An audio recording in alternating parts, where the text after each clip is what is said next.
Madayo Davao!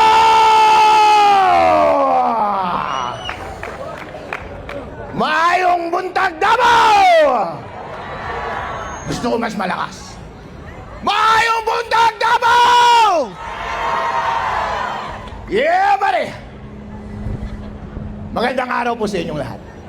Ako po si Atty. Harold Respicio, Vice Mayor ng Reyna Mercedes Isabela. Ang Isabela po ay nasa norte. Isa po akong Ilocano. Nagtataka siguro kayo, bakit ako nandito? Nandito ako para sabihin sa inyo na ang mga Ilocano, ang mga taga-Isabela, mga taga-Luzon, ay solid Duterte!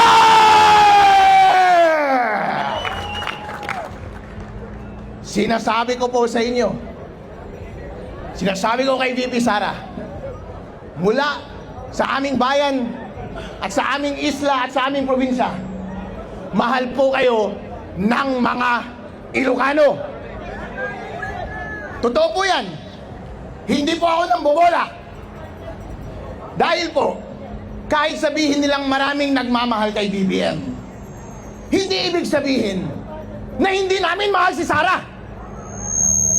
Dahil sa totoo lang po, nung tumakbo si VP Sara at si BBM ng sabay noong nakaraang eleksyon, tuwang-tuwa po kami. Bakit po? Dahil ito na po ang pagkakataon na i-redeem ng mga Ilocano ang kanilang masamang nakaraan. Pero BBM, ano ang ginawa mo? Sinayang mo! Instead na i-redeem mo ang pangalan ng iyong pamilya, ang ating lahi, nag-double down ka pa sa pagnanakaw! Instead na suportahan mo ang nagpanalo sa iyo bilang presidente,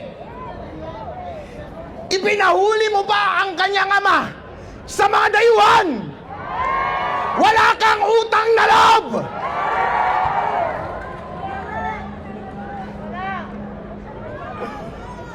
Mga kababayan, ito po ang tinatanong ko sa inyo. Gusto nyo ba ang umuwi si President Rodrigo Duterte dito sa Davao? BBM, hindi ka nag-iisip. Mas inuna mo ang iyong pinsan na si Tambaluslos. Isa kang tanga. Gusto mo ba na kapag president na si Bibi Sara ay ipakulong ka rin namin? At ang iyong buong pamilya? Mga walang iya kayong mga senador at mga congressman, gusto nyo bang makulong din kayo?